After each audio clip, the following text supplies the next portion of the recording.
Hi అండి, good morning అందరికీ. ఇదైతే నా మార్నింగ్ రొటీన్ అండి. ఇంత ఉరుకుల పరుగులతో ఉంటుంది మార్నింగ్ అయితే ప్రతిరోజు. నాకే కాదండి, ఆ ప్రతి హౌస్ వైఫ్కి ఇట్లనే ఉంటుంది. మార్నింగ్ పిల్లలు స్కూల్కి వెళ్తారు, ఇంకా ఆఫీస్కి వెళ్ళే వాళ్ళు, పనికి వెళ్ళేవారు, పొలం కాళ్ళకి వెళ్ళేవారు, అందరు ఇంతే వర్క్ చేసుకొని ఇట్లనే వెళ్తారు. ఇంకా మరి పల్లెటూరులో ఉండే వాళ్ళైతే ఇట్లనే అండి, మార్నింగ్ లేచి వర్క్ అంతా చేసుకొని పిల్లల్ని స్కూల్కి పంపించి వంట చేసి వెళ్ళడం. నేనైతే మార్నింగ్ లేచి ఫస్ట్ వాళ్ళకైతే అల్లుకున్న పెండ తీసుకొచ్చి, పెండ దొరకదు ఇవాళ పండగ కాబట్టి పెండ దొరకదని ఫస్ట్ కొంచెం తొందరనే లేచి వాళ్ళకైతే అల్లుకొని ఇంట్లోకి వచ్చి బోలు తోమేసి ఇంక ఇల్లు అయితే కడుగుతున్నా. స్టవ్ అంతా కడుక్కొని కౌంటర్ టాప్ కడిగి బోల్ అయితే తోమేసుకున్నా. నెక్స్ట్ ఇల్లు అయితే కడగడం అయిపోయిన తర్వాత కడపనైతే కడుక్కొని ముగ్గు అయితే వేసుకుంటున్నా. నాకైతే కడప కడగడం అంటే ఇష్టం, అందుకనే ఎప్పుడు ఇది ఒకటే డిజైన్ వేస్తాను. నాకు ఎక్కువ రావు డిజైన్లు అనేటివి.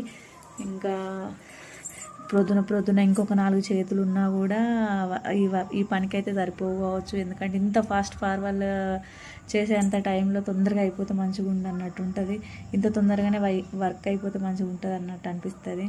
ఇంకా మార్నింగ్ అయితే లేచి వర్క్ అంతా అయిపోయాక స్నానం చేసి దేవుళ్ళ ఫోటోలు అయితే కడిగి బొట్లు అయితే పెట్టుకుంటున్నా.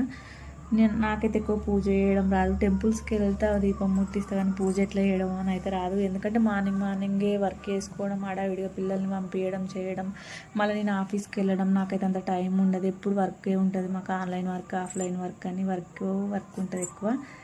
అందుకోసమే పూజనైతే ఎక్కువసేపు ఏం చేయను నేను. దీపం ముట్టించుకుంటా, నాకు వచ్చినట్టుగానే అయితే నేను చేసుకుంటా. ఇంకా మా ఇల్లు అయితే చిన్నగా ఉంటుంది కాబట్టి చిన్న దూళ్ళ దేవుళ్ళని అందరినీ పెట్టుకొని నేనైతే ఇట్లా దీపం అయితే ముట్టించుకుంటే, ఇంకా బయటకు వచ్చి